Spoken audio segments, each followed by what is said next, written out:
तब तक काम रहा है। घर आए, द्रौपदी खाना बना रही थी, लगभग पूरा खाना बन गया था, सब्जी बनाने जा रही थी, लौकी छील रही। तो अर्जुन से बोली, अरे हमने कहा था तनिक देर और इनको घुमा लाते, इतने जल्दी तुम आ गए। लेकिन एक बात बताओ, तुम कांप क्यों रहे हो, दौड़ के आए हो क्या? अर्जुन ने कहा कि बस अब यही पर बात रोक लो, हम इनको क्या घुमाएंगे, अब इन्होंने हमको कितना घुमाया है तो मैं जानता हूँ। इसलिए खाना बनाओ, इनको खिलाओ। ये कमरे में चले गए, इनका कलेजा भी धक धक हो रहा था। भाई बहनों, लगभग कुछ इसी तरह का आप हम लोग भी कुछ माया की नगरी में हैं, और ये कुछ जिम्मेदारियों को ही निभा रहे हैं और कुछ नहीं है। एक न एक दिन वो समय आएगा, आता है, सबका आता है कि हम आप लोग एक दिन आंखें बंद होंगी, यहाँ से विदाई। ये जो कुछ हम आप लोग देख रहे हैं, एक न एक दिन यहाँ से छूट जाता है। इसीलिए सत्कर्म करते रहो, पुरुषार्थ परमार्थ करते रहो, जीवन को हल्का फुल्का बना करके जियो, लोडेड जीवन न जियो। इसके ऊपर व्यर्थ का बोझा ज्यादा न डालो। हमको कौन परेशान कर रहा है, क्या कर रहा है, कोई लड़ाई कर रहा है, झगड़े कर रहा है, कोई कुछ कह रहा है, कहने दो, कोई बात नहीं। मस्त जिंदगी जियो, यही जिंदगी का असली नाम है और कुछ नहीं। जितने आप मन को बोझिल करके जियोगे, उतने ज्यादा जीवन में कष्ट होगा। इसलिए एक बार फिर वही दोहरा लिया जाता है कि हम अकेले आए हैं, अकेले जीवन जीने की आदत डालने की कोशिश करें। हाँ, ये नहीं है कि पवित्र रिश्तों में हमारा आप सबका जीवन बंधा हुआ है। इन जीवन में, इन पवित्र रिश्तों में जहाँ तक बन पड़े दरार ना आने दें, क्योंकि ये आई हुई दरार लौट करके बंद नहीं होती है, वो फिर उसकी खाना पूर्ति होती है। इसीलिए कहा गया है कि रही मन धागा प्रेम का, मत तोड़ो चटकाए। रही मन धागा प्रेम का, मत तोड़ो चटकाए।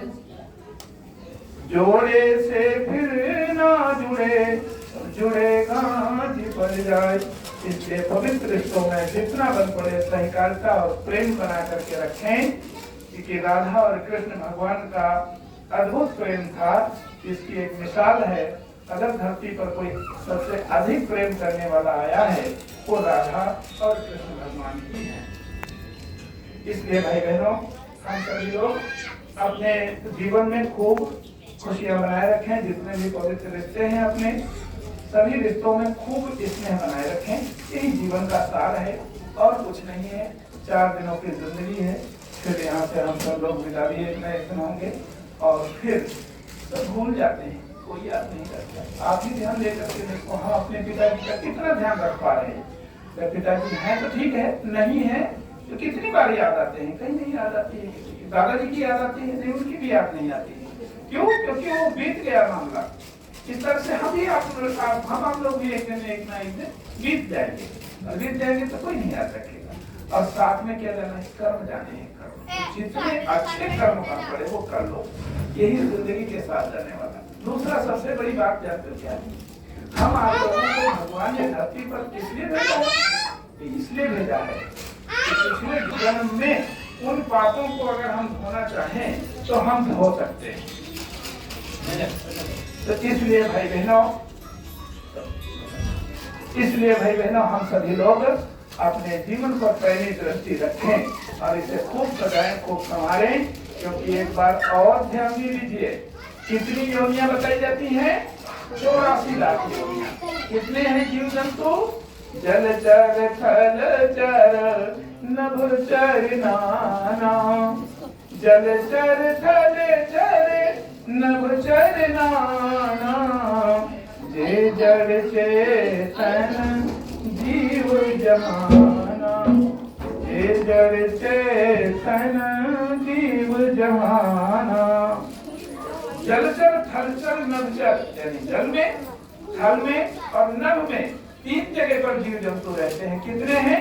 84 लाख, जिसमें 83,99,999 योनियां जो हैं वो सिर्फ कि भगवान ने हमको गरीब बना दिया, भगवान ने हमको नासमझ बना दिया, भगवान ने हमको अनपढ़ बना दिया। नहीं, भगवान ने नहीं, भगवान जो है ये जितना बड़ा सिर है सबका एक जैसा बना करके और सारी शक्तियां इसके अंदर रख करके भेजा है। उन शक्तियों को जागृत करने का किसका काम है? हमारा आपका खुद का काम। इनकी शक्तियों को जितना जागृत करेंगे उतनी ऊंचाइयों को छुआ जा सकता है, इसमें कोई संदेह की जरूरत नहीं है। जिन्होंने चाहा वो पता नहीं कहां से कहां तक चले गए।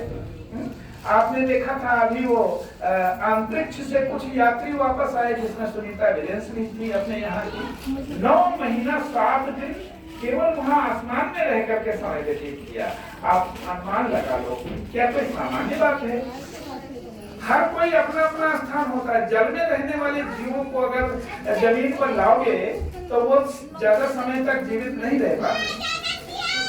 आसमान में उड़ने वाले पंछी तो खैर जमीन पर बैठ सकते हैं, लेकिन मनुष्य जो है जल में भी रह सकता है, थल में भी रह सकता है और गगन में भी रह सकता है। कितनी बड़ी पावर है, बहुत बड़े पावर। जितने भी जीव जंतु आप देखेंगे सबकी एक जैसी बनावट है, एक जैसा साइज है, बराबर एक साइज के। कोई भी चाहे कबूतर देख लो, कौवा देख लो, एक रंग रूप, एक बनावट, एक साइज, एक ही उनका भोजन है। और हम आप लोग विविध प्रकार के अलग अलग भगवान ने सबको सकल सूरत दिया। कोई अति सुंदर है, कोई सुंदर है।